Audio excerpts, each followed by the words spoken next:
Yoga can be looked at as a form of applied psychology, utilized by the self-aware soul to effect changes in human nature.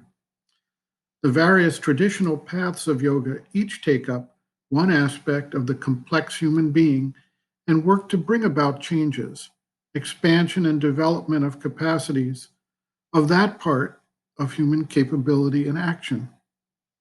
The path of knowledge works to explore and develop the powers of knowledge, to understand the limitations of the current human mentality, to understand also its processes and methods, and to develop ways to overcome the limitations and expand the ability of the seeker to attain true knowledge and overcome the illusory viewpoints that control our normal human mentality. The path of love and devotion opens the heart and provides the seeker with the sublimation of emotion into a wide embrace of all existence, an intuitive sense of the oneness of all, and the development of compassion as an expression of this intuitive knowledge. The way of works seizes on the active nature and turns works into a consecrated, dedicated form of action that attenuates the ego personality and the desire soul, and redirects the energies to carry out the need of the wider creation rather than simply fulfilling the individual egoistic desires, greed, and habitual grasping that characterizes normal human action. Any development of a new evolutionary potential, a growth of consciousness, will require these changes of the mind, the heart, the life energy, and the bodily instrument as a basis and foundation. Otherwise, we remain mired in the limitations of each of the instruments of our human life, and no progress is really possible.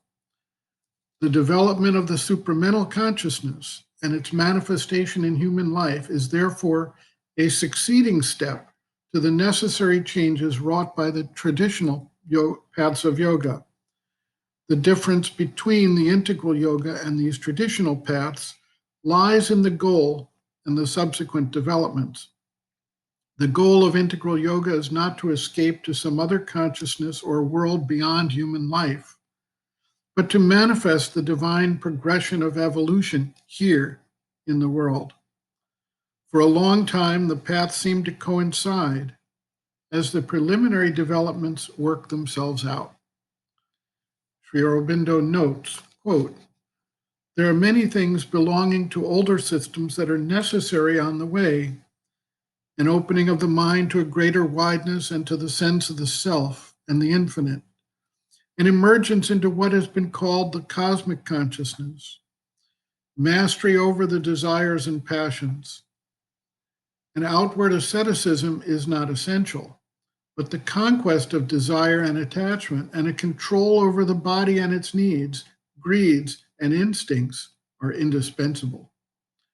There is a combination of the principles of the old systems, the way of knowledge through the mind's discernment between reality and the appearance, the heart's way of devotion, love, and surrender, and the way of works turning the will away from motives of self-interest to the truth and the service of a greater reality than the ego.